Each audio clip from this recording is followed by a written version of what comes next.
Whoa, it's Wulzy and welcome back to day 3 of Build Week. It's been a little while since the last time I recorded one of these, so I need to rejig my memory. The last episode we made a scaling effect using two different masks for the top and the bottom. As you can see, everything is being obscured at a different rate, and then as we go into the ship section you'll see that I adapted this effect to a rotating background. I really want to put more design in this robot part because I feel like the structures allow it to have a greater variety. You see on the outside you've got this kind of structure, you've got this kind of structure in the middle, and you've also got the bottom, which is 3 different layers, so I could use 3 different blocks just to give the level a bit more variety than it has in the earlier parts, because the earlier parts are all obscured by the same black mask. There's not much visible. I've got some ideas, so this is going to be very interesting. At the bottom of the screen I have prepared 6 different layers for the vortex effect that I want to put in this part. So what I'm going to do, I'm going to take the highest up on the left. This is Z order 11. The one on the right is Z order 1, so it'll be at the lowest. I'm going to scale it up to 2 to keep it nice and relatable for everyone watching. I don't want to use scale hacks because not everyone has those. Group 11 for moving, group 12 for the bottom half. Extend it upwards 2. And this will be given group 13. Okay, so to make the other layers, all I need to do is copy the block from the next level down. Need to copy this, paste the values, up the layer by 1, and redistribute the top and bottom group. Remember that they're going to be going up by 1 each time, so it'll be 14 and 15. Just getting on to the last layer right now. It's going to be on layer 8, and I need to give them the top and bottom values yet again. They look a little bit discolored, but that's just because there's so many layers on top at the moment. In the vortex, they'll actually look a different color. As you can see, the actual color is this. I didn't even toggle this properly. 11 needs to be toggled way back. There we go. Now it gets toggled on. Alright, now all we need to do is make sure that the even number, which is on the bottom, moves downwards. I'm going to say by 100 on ease 10 maybe. I don't know how long this part is. And then I'm going to copy the move trigger and put the top one above the bottom one, just so it's a lot easier to select. Alright, so I have extended the move triggers to cover every group in the vortex, and as you can see in playtest mode, it's looking pretty swell. So this is literally just color 2, this end value right here, the bottom layer of the vortex. Kind of want to introduce group 3, which is a copy of color 2. Then, right in line with the ball portal, I could put a color trigger that just fades it to black on a 0.25 fade time. I think that could also be pretty sweet. Give it a bit more variation too, instead of just having a big block color. Don't know how to feel about that because you can still see the bottom layer. I think it might just be best if I fade color 2 to black and then just reset this to 2 and then reset unused colors just to set 3 back to white. Oh, I do not like that. That needs to be at least 0.5. A revelation. I'm going to delete this color trigger. I'm going to put a pulse trigger. Still color channel 2.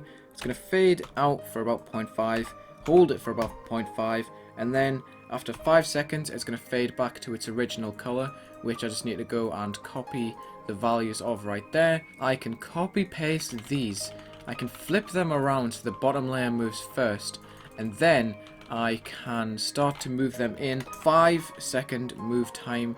I'm just going to have to swap the values of these, so the top will have to go down 100 to get back to its original position, and the bottom will have to go up 100. It's going to fade out for a second like you're tripping, and then when I go, what? Hello? Yeah, I'm stupid. Why would I not make it black? That was just pulsing to the exact same color that it was. For some reason I still had the color trigger mentality that I would have to choose the color it faded back to, but it just fades back to its original color.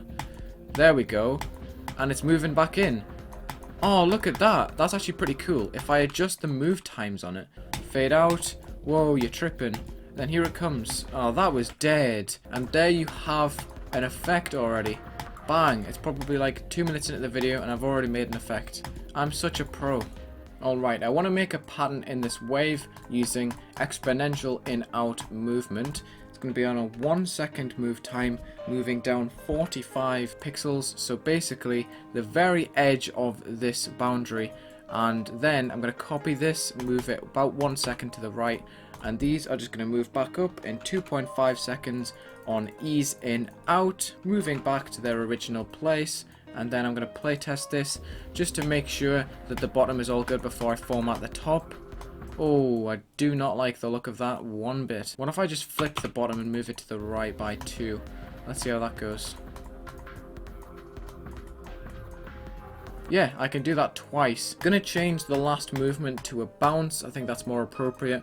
Also, I changed the move time to 3.5 and I moved this 2 blocks to the right just for sync purposes, and also so that this ends before the portal, which gives me plenty of time to toggle it. Now I just gotta somehow incorporate this to the top without messing anything up. This is probably the most complicated way I could possibly do this, but it's the way that my brain is telling me to, and that is just by copying it, flipping the Y value, and then just adding 1 to each group on the triggers. I forgot to flip the Y values on this, and once I do this, that is the vortex done. This wave might be a little bit janky at the moment, but once it's masked, I'm pretty sure it'll be fine. Ooh, I like how it ripples on the edge, and that is such a perfect transition too. Alright, so I need to change the background to copy color to hue plus 150 and brightness minus 0.4 for this transition to be nice and seamless. Alright, so the background trigger is right there. All I need to do is change the background to a blank one. I'm going to go ahead and make color 3 that exact thing, just for ease when I come to make the next effect. While it's on my mind, let's toggle the next free group, which is group 24, and then we also need a toggle off for this much earlier, like so. Then 24 is going to be the new move group.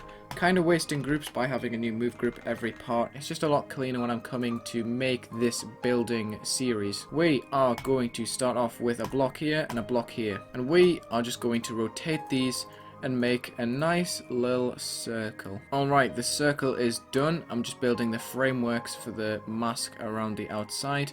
There will be a pixel on the corner of this circle. I need to use a small object to go and exterminate that. This block right here, just so I don't have to awkwardly format a big square in the middle of that. I think layer 5, but this might have to change. Obviously, it's going to be group 24. Going to be on layer 3 just to be safe. In fact, I'm going to put this on 5 as well, because I do need 2 versions of this that are smaller. These can go on the layer below, just the same as before, with 2 Z order difference between, and we've reached Z order 11. So this is just the exact same thing as before, the exact same concept, but I'm using a circle this time. Just going to add some extra edges just by scaling this up and deleting all of this and all of this. That should be enough. I'm just going to put a string of blocks along the bottom just so I can count how many squares this is covering. 23, that should be good, as long as everything is appropriately placed. Don't know what's going on with this mask. What's this? Alright, I am an idiot. I was meant to make these all on even layers of Z orders, but I decided to put them on odd, which is the exact same as what's going through. So there was a bit of an issue when they were colliding with each other. They were fighting to be on the same layer. They were fighting to be visible. So now, when it goes through, it should be seamless. There you go, you can see it's a little bit of a circle pattern. Alright, here are the blocks. Once again, they have returned from the previous part. As you can see, the highest block up is invisible when the background comes on, so you can tell that that transition will be seamless. There's no brightness issues. I want to get the bottom layer done first, so I'm going to copy the value of this, go to layer 2, and I'm going to draw a line with 3D line along the bottom like so. Group 24 and group 25. 24 is the constant movement. 25 is the movement that's going to push it underneath the mask. So right here, 25 is going to move 2.5 seconds, not 25. And it's going to move up 120 just to ensure that it goes all the way up to the top of the screen and through this middle circle. I've made some changes to the move trigger. It's going to be ease out instead of ease in out, and it's on 240, which is double what it was. I included 12 more lines moving up the screen, so now when I playtest, you'll see them moving up, and it looks like they're getting squished inwards. I'm moving all the new stuff up to layer 10 just for ease when I come to make the next lines. The next level up from this will be on layer 11. It's going to keep 24, and it's going to be 26 moving up this time. And also I'm going to increase the size of this right here to a 1.2. Going to chop off the ends like I did earlier. 26 is going to be moving up 300, not 3 minus minus. I keep misclicking. That's going to move for 12. Oh yeah, I'm liking the way that is going. I'm having to change all of these triggers because by the time it was getting into the end of the part, even if I extended them all the way down to the bottom, they were off screen. So these are just going up by 30 every time. So this is now 300. The next one is 330, 360, And there we go. The intro shouldn't be as harsh either when it's on ease out, so I'm kind of liking that. Giving myself a miniature break. I've been at this for an hour and a half so far. Just going to play through what I've got of the level at the moment, just to evaluate and reflect on what I've made so far. I think the level is pretty solid so far, effect-wise. There's some that are quite overused and aren't very impressive, but I think I can incorporate them in a unique way that makes them stand out differently to how other people could make them. And there you go, that is the most impressive transition too. You've got the big note when you go into that UFO portal, the big duh, and that ease out just really helps bring that in because it's faster at first and then it just makes itself smooth again with that slow easing. I've done almost a minute worth of effect. I'm going to go and get myself a drink and a cake. And I'm going to finish off the effect in this level. I'm not going to cut it off like last time when I went for a snack and didn't come back. As you can see, select filter is turned on. I have the line selected. So if I quickly stop, I can go and select all of the lines that don't make it onto the display. Optimize it a little bit. Now I can get started with the next mask, which is going to be a slope on group 30. As always, the top layer is going to be 11 Z order B4. If I extend this outward a little bit on the left hand side, I can then copy this 2 outward, increase the layer by 1, decrease that by 2, and this space in between at the top will be covered up. If I didn't have this extra overhang, this will be open and there will be cracks in the effect. Going to keep extending this all the way to Z order 1 and then we'll be done with that. The background was originally going to be black, but I want to make this mask a color 3, so I'm just going to leave it like that because the background is already color 3. I can turn off the portal check from the last part and we're good to go to start making this effect. This time I want the brightest layer to be on the top, so I'm going to have to go and rejig all of these Z orders as I've done so frequently in these videos. So now I'm going to run a test to see how long this strip is just by putting a line of squares and measuring it like that. 36. This object right here can go at the very edge and it could be group 30 for the constant move, 31 for the move backwards this way, 800 for 15, not 16 seconds. I've made the exact same mistake again. I've made the mask an odd number, which clashes with the objects that are there, because these are also odd numbers. There we go, they're getting cut off right there. That's pretty cool. Don't know how to feel about it being so far across. I might move the entire set of masks to the left slightly, because I feel like the effect would be a lot more exaggerated if it was happening a bit behind the player instead of in front. I noticed that it took quite a long time for the pillars to get there as well, so I'm going to change this movement to an ease out, so it could be a similar transition to the one earlier, just to get the pillars on screen faster. It's the same process as last time, copying the values from the next level up, copying these, pasting the state and increasing the level by 1, and adding 30 for the constant movement and 32, which is 1 up from the previous. Now we're going to add 32, and this is going to go back less, so 750, and now when we play this, it should move at different speed, and it should get cut off at a different point. There we go, that's looking pretty epic. Alright, I've made some big changes to the mask. If I go on one layer, it'll be easier to see. Basically, this used to be one continuous slope, but I flipped it on the top, so that it goes the other way in an arrow shape. The arrows are covered up on this side instead of this side, and when you play the level it looks like the arrows are being spawned from the right hand side, which looks pretty cool.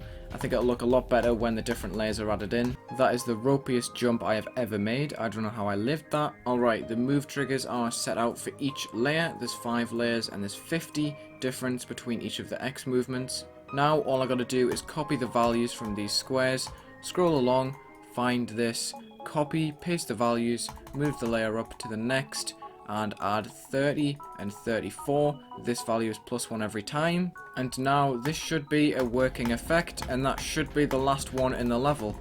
Hey, as you can see, we've got multiple different layers, and some of them go up at the same time, which is very satisfying to watch. The only thing I want to change is how far back this mask is. All I gotta do is just select every single layer that I've got, if I can even find them. Just move it back, and that should be it. That should be every single effect in this level done. Got some nice arrows in this part. Might move it down a little bit so it's more centered.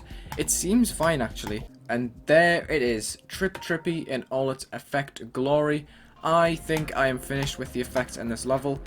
Next, I've got to make all the designs, I've got to decorate it, I've got to make the transitions between each part, then I've got to polish it. So that'll be the next 4 episodes, and I should be able to premiere this on the 7th day. I'm just going to playtest this one more time, and I'm going to end the video. So thank you very much for watching. Have a good day.